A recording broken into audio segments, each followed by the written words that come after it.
Thanks for staying with us. On this segment, we will be discussing the rising prevalence of sexual abuse in boys. Research shows that 1 in 10 children will be the victim of sexual abuse before their 18th birthday. Joining us on the show is a consultant family physician and a leading child advocate, Dr. Nimi Stephanie Ekere. Welcome to the show, Dr. Nimi. Welcome. Good to have you. Thank you. Now, this issue of sexual abuse in boys, I know we talk quite a bit about girls. We always forget that boys are also victims.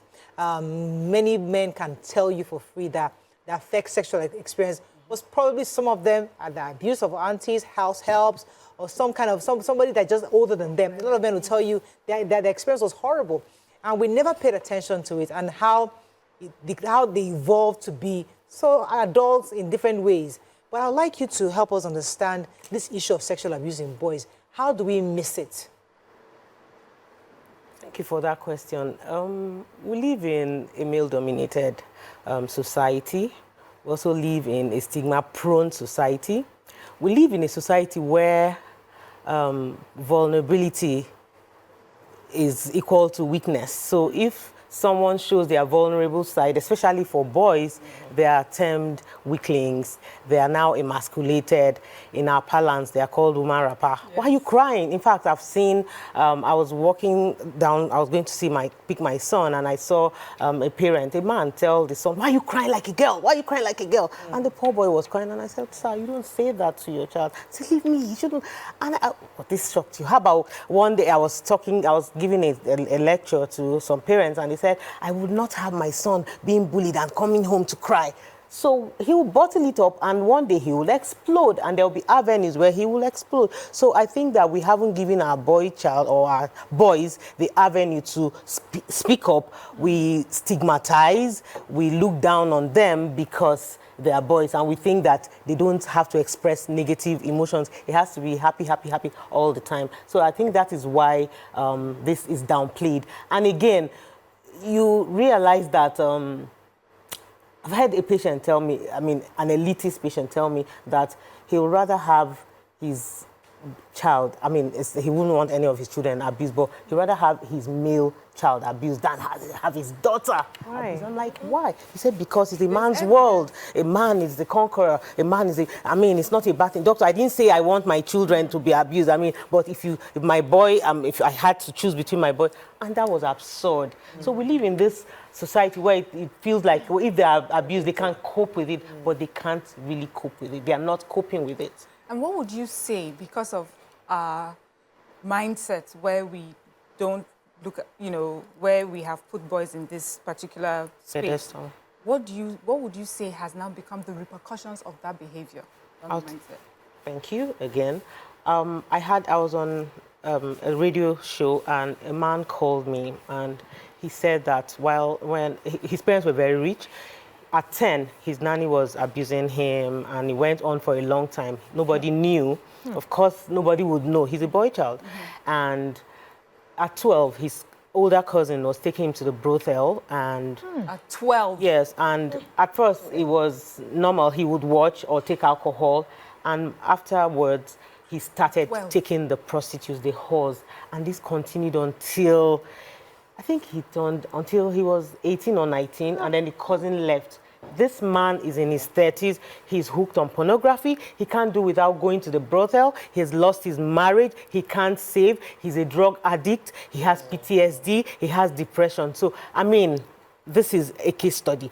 He evades therapy. He just can't. 1 minute he's telling you he's coming. He doesn't. His life is a wreck because of these things that happened to him in childhood. So our boys are not exempt from these issues. And you know what? They turn out to be abusers. So the cycle continues. And so when we say we are training the girls, we're teaching them, and we haven't talked to the boys that are 90% perpetrators, the perpetrators, we find out that it's an exercise in futility. Yeah, it's a cycle. Yes, there's a cycle.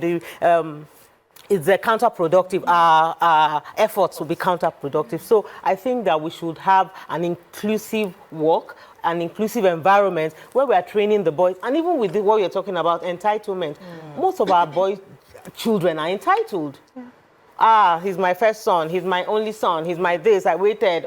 you know, because society just puts that narrative, we can change the narrative. Yeah. Yes. Child. So, does that mean that many of the issues we have in society in regards to romantic relationships, sexual relationships where men are seen as predators come from most of these abuses? Because I've had conversation with a lot of men when we go on set to shoot something and everybody's discussing, and when was your first time, when was your first time? And for the men, like for us, we can remember the first kiss, we can remember the first time a boy sent us letter, that's for people that were not abused. But for many of the men, those are not the experiences they share. They share one auntie was coming to the house, one cousin was there, one house help was the one that, you know, lured me into this. And with those sort of conversations, I also believe that either their fathers or the men, the elderly men in society now are not paying attention to that, or they are not willing to put their neck into helping these men. Many young men I see today still do not have models of how these things should be, models where they can share their experiences, where they can, we don't have male conferences where they are sitting down to say, okay, this and this is what we experience. We want to help you people to speak out when something like this happens. How do we get the men to have these conversations with boys? Because I know boys do not listen to women like that. They don't listen. Even we, our mothers of boys, when we talk to them and when their father talks to them, there's usually a very big difference. So how do we have this conversation in such a way that men see this as a problem? Because I don't think they see it as a problem. Now No, we they see they don't. fight for girls, they fight for boys. They don't. And you see, they think that because you're a man, you're immune to pain. Deep down, they know that that they feel pain, but they feel that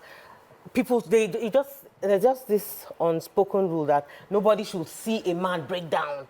You know, nobody should, if a man breaks down, then he's no longer in charge. I think we should demystify that. We should break those stereotypes. We should talk about these things and let them know. Now I've told you about a man that is hooked on a lot of vices because of his childhood or the trauma, and you know that traumas don't go away. It doesn't. You pat them, use foundation, use your suit. One trigger would exacerbate it, and when it comes, it's overwhelming. So we have to start having these conversations, and even in church.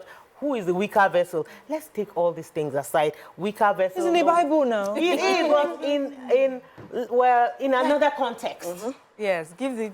Women work. Women earn a living. I know we're weaker vessel. We're no longer, we're equal. So the Bible is incorrect? No, it's not. But the in weaker another vessel in the It's Bible not was even about- a physical makeup of Yes. a woman Exactly. different from a man. That was it. I don't know why they now Does not changed mean it to mentally different- or- Are women not even more physically? Some women are physically stronger. Because even at home, some women are beating men and they're not speaking Dr. up. Nimi, let me let Ramatu come. Okay, so what are the signs we should look out for?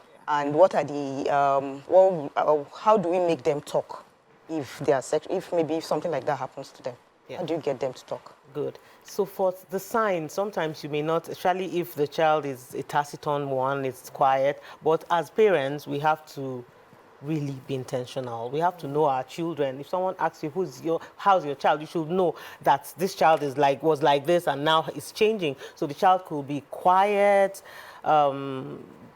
extraordinarily quiet, wants to be alone, retrogression in academics because they're not concentrating. And then when the abuser comes, they are very uncomfortable. They want to say something, but because the abuser is usually a person in authority, a person that is above them, and of course would have threatened them, they want to say something, but they just would not say anything. So you see them very uncomfortable with the abuser around. And it's also important that we trust our gut feelings, our motherly instinct, our parenting instinct. It could be from the father. I don't like to say motherly all the time because it's a joint thing. It's a collaboration. It's teamwork.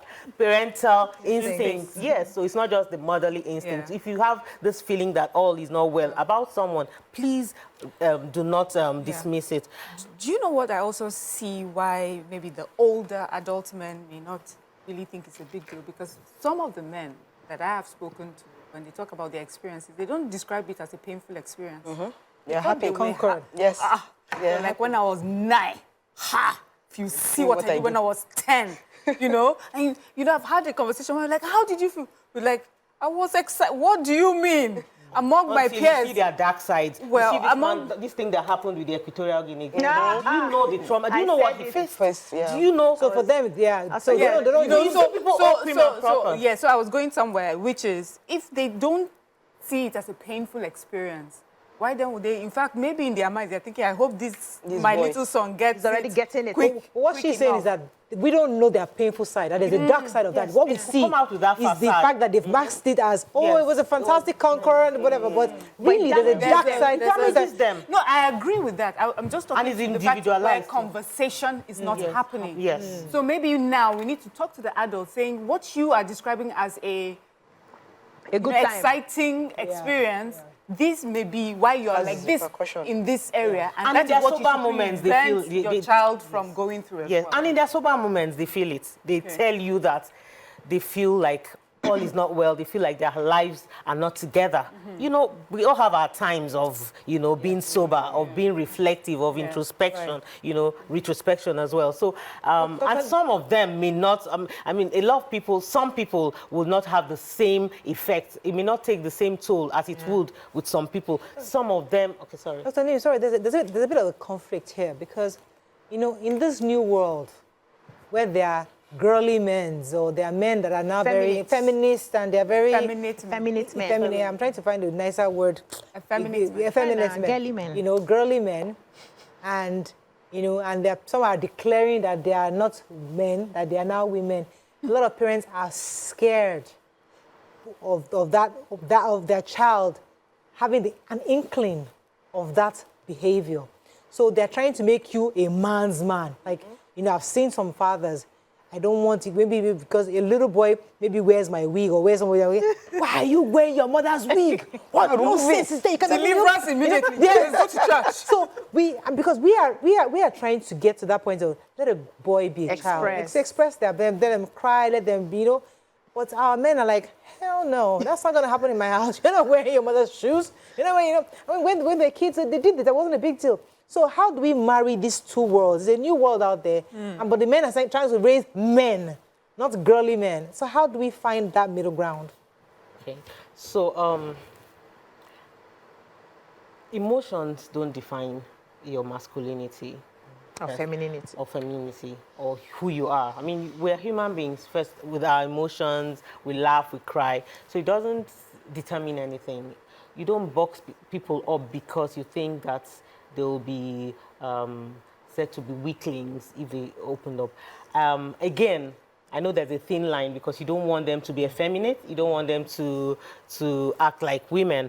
But that's where, like we said, intentional parenting comes in. You'll be watchful. You're watching. It doesn't just happen. These children go to the internet, have friends that change their mindset. So it's not because you didn't let them wear their shoes. Children will be children. If they wear shoes, they will outgrow it. They will outgrow that phase. Yeah. So let them be children. Let them play. But let's set boundaries and be very much into them. Like, be in their lives. Be their friends. Be, sometimes, I like to say intrusive, but it gets to a stage where they'll tell you, Mom, please, hold it. But, you know, when that formative years, when you're in their lives, you guide them. So you're guiding them, but you're not shutting them up. Because if you keep, oh, I don't want you to be, one day they'll get curious. Why is my dad not wanting me to, you know, express myself? And yes, and if you see a boy that is tilting towards that, you would know. You will know, yeah. It's not hidden. Yes. It's not hidden. So It's just that we that's like where to you come deny. in. We like to deny. Yeah. And before you know it, they say they've come out of their closet. Yeah. They were already, it was already there. So it's for us to be intentional, be their friend, be in their lives, dispel any misconception, talk to them, know their friends, and just be there for them. Okay, so at what age? Sorry. So at what age do you think is the appropriate time to start telling them about their, you know, their body parts? Because there was this video that was circulating recently online that a 13-year-old boy that raped one girl, just 13, and immediately I saw that video. I've not had any conversation with my son because he's only 10 as of the time when I saw the video. I had to go and sit down and start talking to him about, you know, his body parts and how to use it. And if a girl says no, you know is no and all of that. So what is the right age? Because he's 10 and I'm like, if a 13-year-old boy can do this, because 10 and 13, the difference is not really, yes. So we have to, I don't we know, have to start which very age? early. As soon as they're aware of their environment, as soon as you start seeing people around your house. That means at 5 or 6. Even earlier, I wrote books that are in use in schools and it was deliberate because I wanted age-appropriate books. And you use the languages that they understand. Of course, you're not going to use incomprehensible words for children that are just, or high-falutin words for children that are very little. So you're my body parts, and call it by their name. Oh, this is your penis, this is your, but make it as simple as possible. And then as they progress, as they evolve, you now come to terms with what it is. This is it, this is it, this is it. But you have to start early. No one touches you inappropriately. No one, I'll give you a story. I mean, I started early to teach my children, very early. I have 3 adolescents, and I thought they were sheltered. So, and... Isn't it the job of the dad? My husband, I made sure I include. I don't do things unilaterally. We taught them. We do together. So I was in the kitchen, and one new nanny I got was helping out. And in a split second, this lady said, wrote a letter to my son, and that she wanted to be with him. And my son was literally like, he told his brother he was 12. And she said, do you know how old I am? How dare you? And she said, I thought you were an adult. How would you think he's an adult? So, of course, they told me. They said, Mom, come right now. Mom, come. I knew there was something wrong, so they went to my room. Mom, this girl has to go. If I hadn't taught them, she would have manipulated, she would have coerced, and maybe in a split, you will never know. So we have to have conversations with our children, our boy child, girl child, because it happens, and when it happens, you may never know. And trust me, if you hear it later, you will feel so guilty. Yes. Guilty. And these are times where we have to work inevitably so. So you have to prepare them with tools. So do you get men come for therapy? Because in my years of coaching, we have more female clients come. They will come and say their husband has this problem. But husband now it will becomes a problem. Husband doesn't want to come. And I wonder why it seems like they always push the women forward. Go sort out your issues. Go sort out our family issues. Don't bring me into it. I'm a man. I can handle it. How do we help them to be more vulnerable in sharing some of these experiences and what they've gone through and the adverse impact it has made on their lives, right? Because I know yesterday when we had a conversation, many people tackled me. We talked about the Equatorial Guinea man, and they said, why is BC saying he's psychologically sick? Why is BC saying no, he's just having fun and all of that? And I said, if you understand the psychology, exactly, if you understand the psychology of the human mind, it is not normal for somebody to go 1, 2, 3 to 400. Yes, there's something wrong there. But men, but men don't see this as a problem. They see it as conquering. So how do you have a lot of men come, and how do we encourage them to come out and speak about some of these things? Men typically don't go to the hospitals. They hide, they shy away from their problems. So you see a woman having infertility, and of course, you know that it may not even be her fault, but she's the one every day coming. So in the hospitals, we see more of women, children, and maybe elderly men. You know, a lot of men, young men don't come. They evade therapy. They evade until it's so bad. You know. So we need to have open conversations in churches, in mosques, places of worship, to demystify these things that they've held on to for so long, to make them learn and keep relearning that when they need help, and everything shouldn't be spiritualized. You know, we live in an environment where, this man is coming. Let's go back. Rewind, because that's where I want us to land this matter. Even with promiscuity, it's a curse. We have to deliver spiritual wife. They judge him. We make excuses. See, that's my worry, because when problems happen, people say, can you see the patterns? His father was this, his mother, you know, and we don't try to face the issues here in Africa, and that's a problem for me. So how do you deal with people who resort to spiritual approaches to solve this kind of medical or scientific problems? It's a big problem, because it's very difficult to change the mind of someone that's already fixated. But you keep talking, just like she said yesterday, that a lot of people just hide under the shadow of spirituality, and they do more harm. So I think we just keep We just need to keep talking, and we need to keep giving them reasons why they need to come for help, whether medically, whether psychologically, or otherwise. I want to ask you this question. It's a tricky question because of the, how we take it here in our country. The effeminate men we spoke about. Do you think sexual abuse is a Factor. factor in how these boys turn out? Being effeminate and sometimes even being confused as to what gender that you are. Is it parenting or is it sexual abuse? To a large extent, sexual abuse and then maybe parenting, of course, peer pressure influence, but to a large extent. So I told you about the man that was abused in the brothel. Now he cannot, he's addicted to brothels, he's addicted to whores, So most times it's, they relieve their trauma, through that expression. Through that expression. Yes, That's how. But it's different because many men will say, I'd rather my child be a man whore, sorry to use the word, than to be this effeminate man. Well, it depends on the In this environment. part of the world. Yes, they will tell you that is so. And so many people say it is because they were abused. Most times. But and then we also for have some people others, peer pressure. I mean, it's they natural. have So friends you that don't will- say it's natural. You don't believe anybody's born that way? I don't want to go there, but I don't Okay. believe that. Oh. Okay. I don't believe that. I believe that because I know a lot of people would argue, Yes. but I believe that It's a very sensitive Yes. fact. Elections in America is happening just now. So let us not compound matter. Let's take a few comments on social media because we're going to be wrapping up very soon. But I think, in a nutshell, I think Ramatu took us there the signs to observe as parents. When your child is being molested or abused, what are these things? Yes, you said he withdraws. What else? What other signs should we look out for? anxious. He's always sad. Sometimes he cries unprovoked. He just keeps crying. He's to himself. He doesn't come out to play, and he's suspicious of people. And then over time, you see him now doing things that are sexual. He could just come and kiss. I mean, that's what he knows. And you see, children are innocent. They just, what you give is what you see, is what they express. So you see a child without inhibitions, doing things in a sexual way. And you begin to wonder, one uncle or auntie is doing that to them. So we have to, and again, they retrogress. Or a peer, we need to. Yes, peer. Yes, it happens a lot. Like, So they put camera all over your house. and equip them with the tools to be assertive.